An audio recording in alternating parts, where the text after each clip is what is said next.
The capital combines modern urban amenities with the country's colorful indigenous and colonial history. As a key stop on the world's spice trade routes, Sri Lanka has long held strategic importance for European trading powers. The country has been a colony of Portugal, the Netherlands, and most recently the British, and all these cultures blend with the native culture to form a wonderful hybrid. You can taste these influences in food, see them in architecture and the arts, and you can really feel them in Colombo. The city is also filled with museums and other things to see and do that can help connect you with Sri Lankan culture.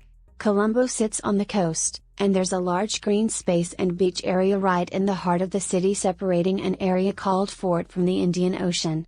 It's the city's public playground and a fun place to visit, especially on Friday and Saturday nights. This large wildlife park is in the southern part of the country, about an hour's drive from the city of Hambantota. The terrain and environment vary, as the park is on the border of the country's wet and dry zones. Visitors to the park can see elephants, as there's a large population of them, along with crocodiles, water buffalo, and more. In fact, it's one of the best places in the world to see elephants in the wild. There are leopards there, too, but they can be very hard to track or spot. There are also monkeys and a large assortment of deer and small mammals. It's also an excellent place for birdwatching.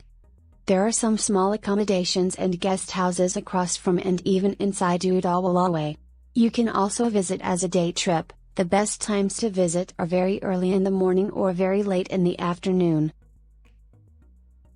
The city of Galle is about a 2-hour drive from Colombo via one of the country's first modern superhighways. This ancient trading port mainly reflects its colonial history and is focused around a large, 17th-century seafront fort. Galle Fort is an entire preserved walled town, now filled with boutique hotels, shops, and restaurants, along with real residents. The entire area is a UNESCO World Heritage Site. This is a great place to explore on foot. The entire fort area is car-free. It's hard to get lost, as you're surrounded on 3 sides by the sea. Aside from and outside the fort, the city is surrounded by some amazing beaches. Like others in the country, the wide sand beach leads into clear, turquoise water. There's even a beach right beneath the iconic Galle Lighthouse. Located on the island's southeast coast, this national park is known for leopard safaris. Leopards are very rare, but the park has a large population and it's possible to spot them even on a day trip. The park is also home to a large population of Asian elephants, which are endemic to Sri Lanka. Aside from the fauna, the park is home to some incredible, varied environments and ecosystems. You can visit the marine and beach environment of the coastal areas, follow leopards across vast grasslands, or explore tropical rainforests. There are also some important Buddhist temples and shrines within Yala, which is not far from the city of Hambantota.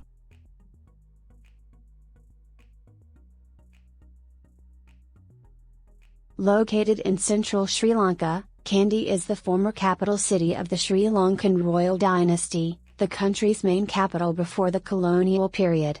The high point of what's called the Kandyan era was between the 15th and 18th centuries, when the area remained independent while most of the coastal regions were colonized by European powers.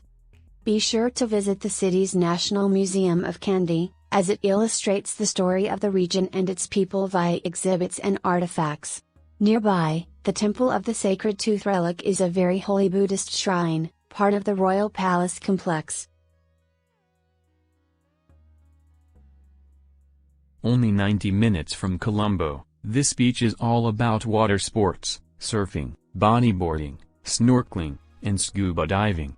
All the gear is easily available for rent from one of the beachfront stands.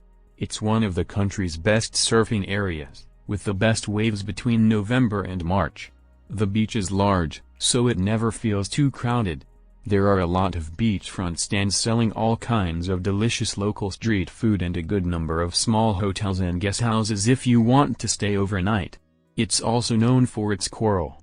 The Hikaduwa Coral Sanctuary is a preserved marine area and part of Hikaduwa National Park, located just off the shoreline. It was created to protect the area's coral reefs and educate visitors about coral.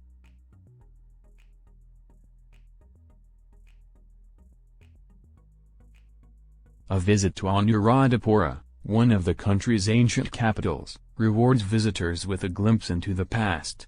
The area is unique, as there's a thriving, modern little town adjacent to an ancient one. You're not just visiting ruins. It's a fun place to visit and stay for a night or two. The ruins are awesome, with many crumbling temples, statues, pools, and other structures. There are modern structures, too, and the temple remains an active place of worship. The core of the complex is a tree, a very old tree. The Sri Mahabodhi is believed to be the world's oldest living tree planted by a human. Anuradhapura is a cool place to visit, as there are a lot of small guest houses and cheap places to eat, along with bike rental, tour guides, and other businesses catering to tourists. Sometimes it's as much about the journey as it is about the destination. An example of this is Ela, a small, hill country town set among Sri Lanka's lush tea plantations. It's filled with small guest houses, amazing food, and very friendly people. It's a fun getaway from the city or a way to enjoy a few days of leisurely hiking in the countryside. A big reason people visit Ela is to ride a very slow train from Kandy. Slowly, it winds its way up and down hills, through small towns, across green tea fields, until finally arriving in the small mountain town after about 6 hours. The ride is considered one of the most beautiful train journeys in the world. You can start in Colombo, which adds 3 hours to the trip. This is an important ancient city ruin site, another one of the country's World Heritage Sites. Polonnaruwa was Sri Lanka's second capital city, after Anuradhapura, thriving about 1,000 years ago. The garden city is completely preserved, although most of the structures are in ruins. There are gardens, palaces, and temples, and while it's rather compact, it's best explored by bicycle.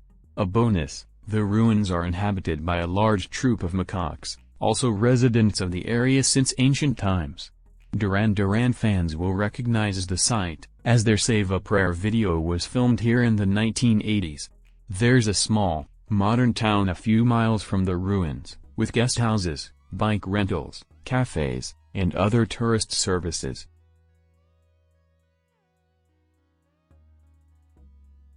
As an island, Sri Lanka is surrounded by beaches, and there really is something for everyone.